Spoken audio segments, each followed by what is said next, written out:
Hola, ¿qué tal? Buenas noches, gracias por acompañarnos como todos los sábados en Contragolpe. Hoy vamos a presentar a un científico de la política. Muchas veces se discute si la política es una ciencia porque en política 2 más 2 no es 4, pero eso no es óbice para pensar que estudiando los temas y siguiéndolos con rigor no se puedan llegar a conclusiones interesantes. Y decía que hay un periodista, un investigador, que es Jorge Castro, quien nos acompaña, que todos los domingos, desde una columna en el diario Clarín que se llama Mirada Global, nos propone temas muy interesantes para discutir, que tienen que ver con el rumbo estratégico del mundo y básicamente de las potencias que más tiran de él. Jorge, gracias por acompañarnos. Por favor, un gran gusto, gracias a ustedes. Bueno, como planteaba en este introito, me da la impresión que usted sigue con mucho rigor el tema estratégico y me gustaría poder apoyarme en esa circunstancia para pegar primero un pequeño repaso sobre los paradigmas que están aconteciendo después de la crisis mundial del 2008 y finalmente desembocar en la Argentina y cuál es su posicionamiento frente a este desencadenante.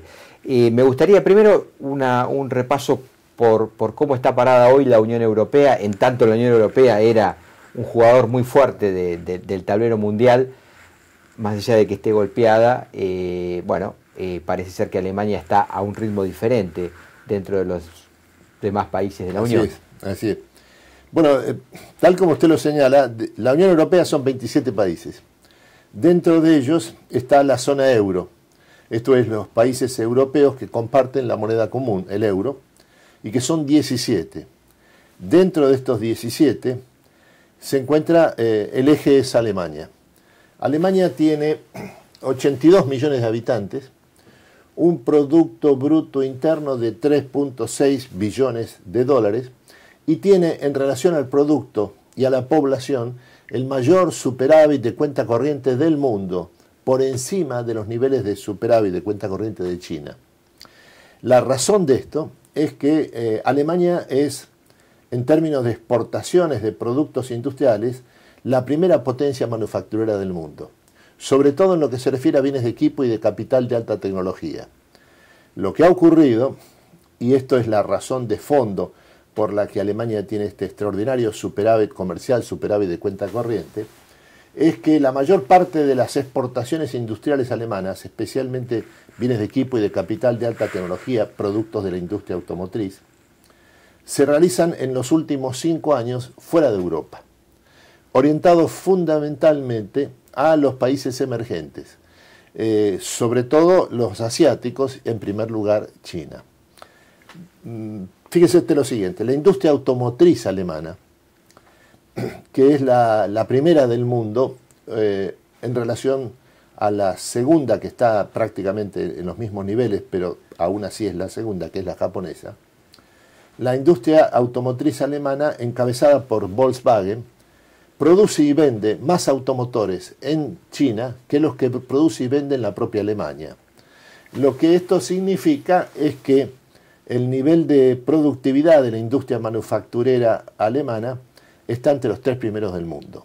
Solo comparable en lo que en lo que se puede establecer una comparación en este sentido con lo que sucede con la industria norteamericana, que está experimentando una nueva revolución industrial. Vamos a ir luego a la economía americana. En tanto se ha discutido mucho cómo saldó o cómo se está saldando la post-crisis de Lehman Brothers, ¿no? Exactamente. Ahora, esto lo que implica es que con respecto a la zona euro, el papel de Alemania es verdaderamente central. Es lo que mantiene en pie, ha mantenido en pie en los últimos 6 años, los años de crisis, al conjunto de los países de la zona euro en crisis, que son los de la periferia del sur. Los mediterráneos, por decirlo. Exactamente. Encabezados estos países en crisis por Italia y España, a los cuales hay que sumar Grecia y Portugal, en una dimensión en términos de Producto Bruto y de relevancia en el comercio internacional muy inferior a la que tienen Italia y España. En los últimos 5 años, lo que ha ocurrido en España es un punto de inflexión en la crisis europea.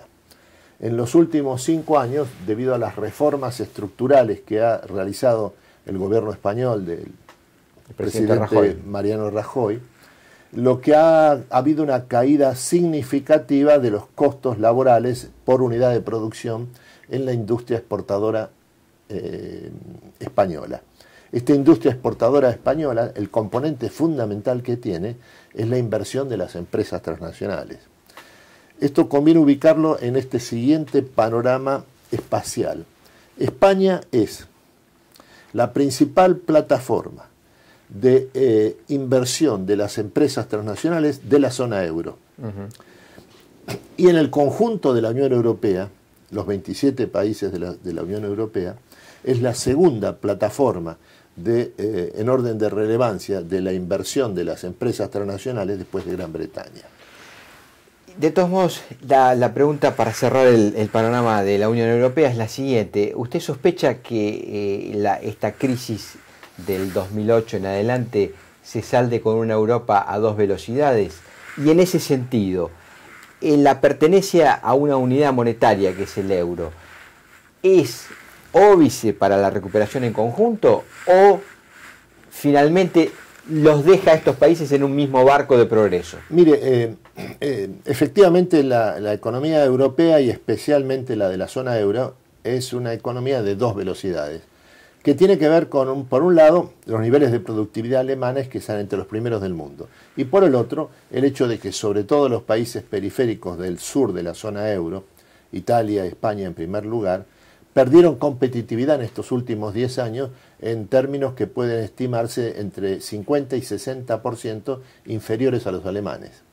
Lo que ha ocurrido en España, no en Italia, en los últimos 6 años, es una recuperación de esos niveles de competitividad, productividad que había perdido España en relación a los alemanes. En este momento, los niveles de productividad, debido a la caída de la estructura de costos de la producción industrial española por las reformas estructurales realizadas, se aproxima a los niveles alemanes. Está en un nivel inferior, menos del 30%. Y la estimación del Fondo Monetario Internacional, los organismos internacionales, la propia Comisión Europea, es que con este nivel de incremento de la productividad, cuya contrapartida es esta caída de la estructura de costos, en el 2015 el nivel de productividad, competitividad español va a ser semejante al alemán. Impresionante. Es verdaderamente impresionante. Y en este sentido, la explicación de esto que ha ocurrido en España son las reformas estructurales que han permitido bajar el costo de producción, tornar una economía mucho más flexible y por lo tanto recuperar la inversión de las empresas transnacionales, sobre todo alrededor del eje de la industria automotriz española. La industria automotriz española lo que tiene de española es que está radicada en España. La totalidad de las empresas de productoras de automóviles en España, que son la sexta de los países avanzados, la número 6 de los países avanzados, son empresas transnacionales, no españolas. No hay ninguna empresa española dentro de la industria automotriz. Porque SEAT es alemana, ¿no? Es capital, es inversión alemana, es Volkswagen. Fue vendida, el grupo Volkswagen. Fue vendida a los capitales alemanes, el grupo Volkswagen, en 1986. A partir de entonces, el componente fundamental de este extraordinario incremento de la productividad, caída de la estructura de costos, capacidad y potencia exportadora de la industria española, es el sector automotriz, en donde el componente fundamental son empresas alemanas. Lo que esto significa es que el sector de punta de las exportaciones industriales españolas está constituido por empresas transnacionales alemanas, lo que significa que volvemos al punto de partida sobre qué significa Alemania hoy en la economía mundial. Quisiera pasar un momento por Estados Unidos en el sentido de visualizar a esa superpotencia mundial como el gran recuperador, digamos, de la postcrisis del 2008. ¿Está en cuestionamiento el liderazgo de los Estados Unidos en tanto, no solo militarmente, sino económicamente, tanto la crisis financiera? La respuesta es, por lo menos desde mi punto de vista, es sí. Lo que ha ocurrido a partir del año 2008-2009, cuando se produce la crisis financiera internacional con sede en los Estados Unidos, con la caída del Lehman Brothers en el año 2008, la cuarta banca de inversión del mundo, es que el eje del proceso de acumulación global ha pasado, y todo indica que en forma irreversible, de los países avanzados, Estados Unidos, la Unión Europea, Japón, a los países emergentes, sobre todo los asiáticos. Y en cabeza de China. En cabeza de China, que es una categoría aparte. Dentro de los países asiáticos está además en un plano secundario respecto a China, pero también enormemente relevante, la India, que tiene 1.200 millones de habitantes. Esto es lo que ha ocurrido desde el 2008 en adelante, la transferencia del proceso de acumulación global de los países avanzados, eje Estados Unidos, a los países emergentes, ante todo asiáticos, eje en China. Pero lo que hay que tomar en cuenta es que Estados Unidos, en los últimos 5 años, el profundo efecto depresivo que tuvo la crisis financiera del año 2008-2009 fue acompañada por un extraordinario proceso de reestructuración económica, sobre todo en la industria manufacturera, que ha experimentado en estos últimos 6 años un verdadero boom de incremento de la productividad y ha lanzado con lo que puede considerarse, por el nivel de innovación y por el incremento de productividad que ha alcanzado un nivel en el que lo cuantitativo se ha tornado cualitativo, lo que se puede señalar es que en Estados Unidos ha surgido en estos últimos 6 años una nueva revolución industrial. Lo mismo sucede también hoy en Alemania. El otro país del mundo avanzado que está experimentando esta nueva revolución industrial es Gran Bretaña, el Reino Unido. Ahora, esto lo que tiene importancia es porque el desarrollo de esta nueva revolución industrial establece nuevas reglas de juego de competitividad internacionales, lo que significa que en los próximos 10, 20 años el eje del proceso de acumulación global no va a estar más en los países emergentes como está ahora, sino que vuelve a los países centrales. A los países centrales, sobre todo Estados Unidos. Lo que ¿Y cuál es la plataforma, digamos, de la nueva revolución industrial? En tanto, digamos, esquema productivo, lo pregunto. La plataforma de la nueva revolución industrial está basada en 2 elementos fundamentales. En primer lugar, la digitalización completa de toda la estructura manufacturera. En segundo lugar, la conversión de esta estructura manufacturera completamente digitalizada en una estructura en la que el aspecto fuerza de trabajo tiende a desaparecer como factor relevante. En esta nueva revolución industrial, los costos de producción provenientes de las fuerzas de trabajo son entre 1 y 2% del total y tienden a caer. Lo que significa es que este es un nuevo proceso de acumulación en la historia del capitalismo, en el sentido de que el factor crucial de acumulación en el momento actual, en esta nueva revolución industrial, no es ni la fuerza de trabajo, ni siquiera el propio capital, es el conocimiento, sobre todo el conocimiento avanzado, especializado de carácter científico y tecnológico. Quisiera, ya que usted lo enumeró en el sentido de cómo cambia el eje, digamos, del comercio incluso en el mundo, en el sentido de que se habla mucho de la influencia de el Pacífico como nuevo vector del comercio mundial, y bueno, y ahí China irrumpe con mucha fuerza. Entrar ya en la relación que esto tiene con la Argentina, en el sentido de que la denominada recuperación después de la crisis del 2001-2002 de la Argentina tiene mucho que ver con la revalorización de las materias primas y por lo tanto cómo el comercio de nuestro país bueno, se incrementó mucho vendiéndole a esa potencia asiática. Dicho esto, lo que le quiero preguntar es, ¿China hoy se encamina al mundo de los países desarrollados o simplemente lo que está experimentando es un proceso de vertiginoso crecimiento, pero no de desarrollo? Mire, con respecto al primer punto, sí, en lo que se refiere al vínculo entre China y la Argentina, yo le diría lo siguiente: en los últimos 10 años han sido los 10 mejores años en términos de crecimiento, aumento de la productividad, inclusión social, de todos los países de América del Sur de los últimos 100 años. es el resultado directo de la demanda china. La demanda china se ha manifestado en los países de América del Sur a través de dos vías. Por un lado, precios récord de los commodities en el mercado mundial. Un fenómeno, perdón, que no se daba en el capitalismo hacía 100 años, ¿no? Exactamente. Es decir, hasta la crisis del 30, exactamente, que potenció a la Argentina como país importante en el mundo, ese ciclo eso es. Entra en crisis, en la crisis del 30, y se vuelve otra vez a acomodar hace 10 años. Hace 10 años. A partir del momento en que la demanda mundial de materias primas, demanda mundial de commodities, aumenta por encima de la oferta, a pesar de la expansión récord de la oferta en sí misma. Y la razón por la que la demanda crece por encima de la oferta, por primera vez en 100 años, es que en el mercado mundial es el resultado directo de la irrupción de China y de India en el comercio internacional. La presencia de la demanda china asiática en los países de América del Sur se reveló en estos últimos 10 años a través de dos vías. El que le decía recién, precios récord de los commodities en el mercado mundial. Y el segundo, los mejores términos de intercambio de la historia de América Latina son los que han tenido los países de América del Sur en los últimos 10 años. Aún así, la balanza de comercio con China, la Argentina con China, empieza a ser negativa para la Argentina. Así es. Es decir, el famoso deterioro de los términos de intercambio que el desarrollismo formuló a finales de los 50 cobra otra vez vigencia de algún sentido.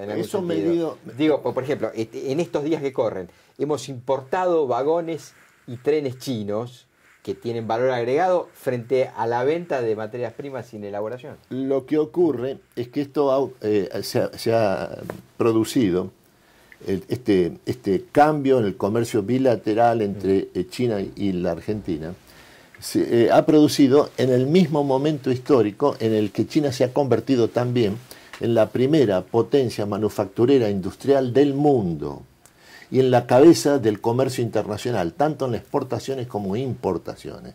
Este fenómeno de reversión de la balanza comercial Argentina-China no es una excepción del vínculo entre China y el mundo, es una regla.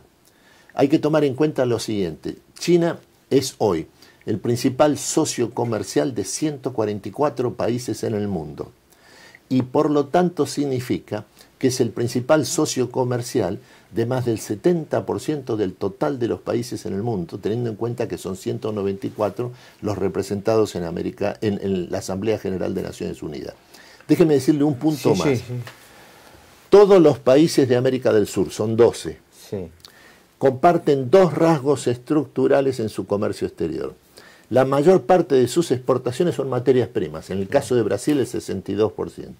Y su principal socio comercial y comprador de esas materias primas es China.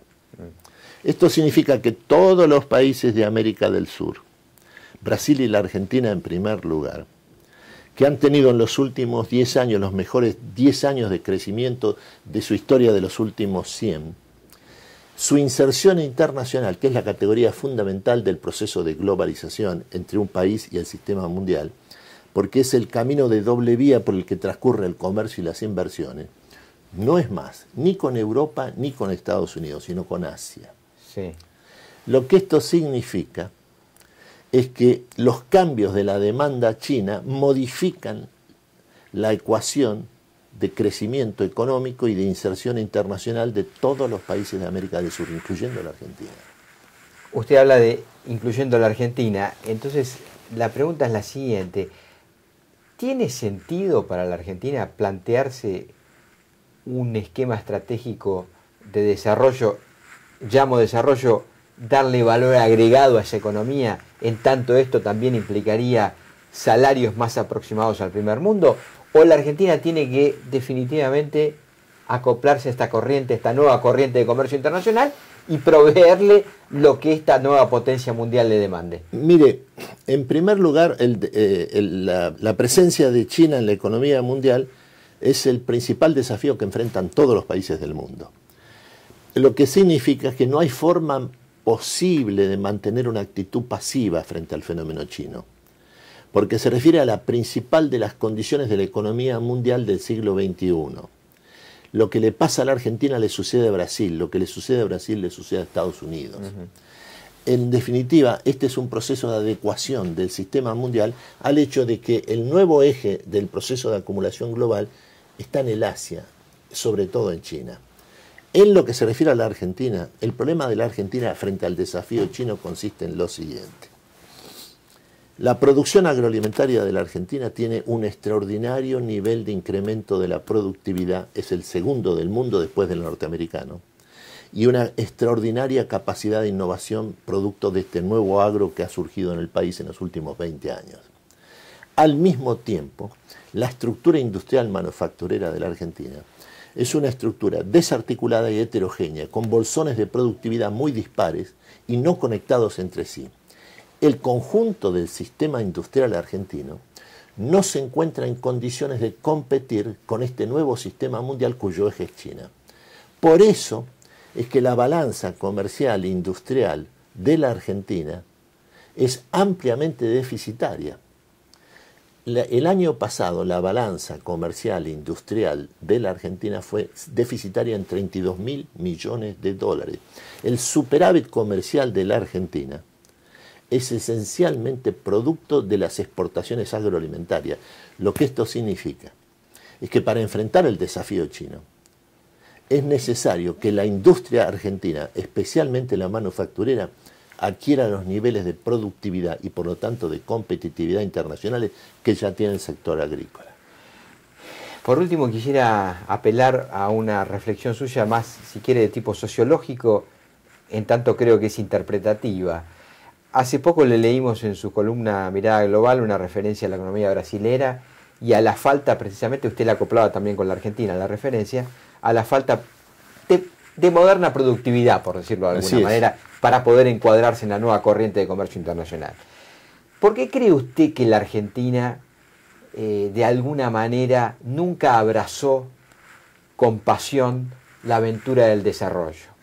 ¿Por qué nunca fue atractivo para la clase política argentina? En tanto la clase política argentina es la motor o es el motor de esa energía, nunca fue una verdadera idea para capitalizar. Bueno, la Argentina tuvo, si usted me permite, tuvo experiencias de desarrollo, de incremento de la producción, de aumento de la inversión de las empresas transnacionales de extraordinaria envergadura, como por ejemplo fue lo que ocurrió entre el año 1958 y 1962. La experiencia de Frondizi. Que es la experiencia del gobierno de Arturo Frondizi y en conjunto con Rogelio Frigerio.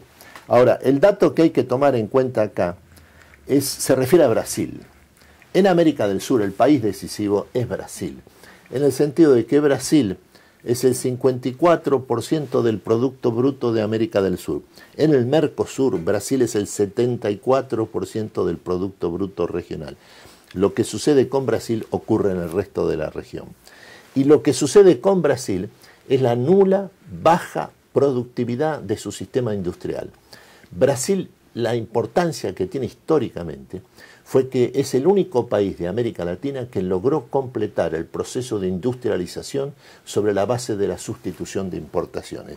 Y llegó incluso a la fase de exportación de manufacturas a través de la sustitución de importaciones, que fue lo que ocurrió en los primeros años del régimen militar surgido en el golpe del 64.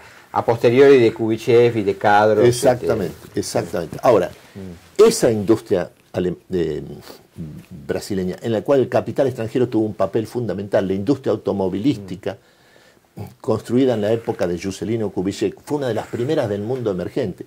En términos de producción y competitividad, la industria automovilística extranjera radicada en Brasil era la primera del mundo en lo que se refiere al crecimiento y a la innovación, sobre todo de capitales alemanes. Ahora, esa industria es la que está perdiendo posiciones, incluso en el mercado doméstico, frente a la competencia internacional, que en términos industriales está crecientemente encabezada por los productos asiáticos chinos. Lo que esto significa es lo siguiente: los costos de producciones industriales brasileños son 2 y 3 veces los de sus competidores. Los costos de producción industrial de Brasil en relación a los niveles de alemanes o chinos son el doble y hasta el triple. La productividad de la industria manufacturera brasileña es nula o está en retroceso. La industria brasileña, desde el año 2008 en adelante, la productividad no crece más del 1% por año o menos. Es este el problema fundamental que está provocando el fenómeno de la desindustrialización brasileña. No es el resultado de una política deliberada de carácter malévolo, es la consecuencia directa de la pérdida de competitividad de esa producción industrial que fue la primera de América Latina y que ahora debe enfrentar un nuevo contexto mundial donde hay en los países avanzados una nueva revolución industrial. Jorge Castro, muchísimas gracias. Por favor, un gusto. Señores, muy poco para agregar, simplemente decirles que lo sigan a Jorge Castro, Mirada Global los domingos en el diario Clarín, porque así como usted cuando sale de su casa se pone un piloto o agarra un paraguas por si va a llover, los países cuando salen al mundo tienen que ver cómo está el clima y tienen que otear la jugada global. Nos volvemos a ver el sábado que viene en Contragolpe. Chao.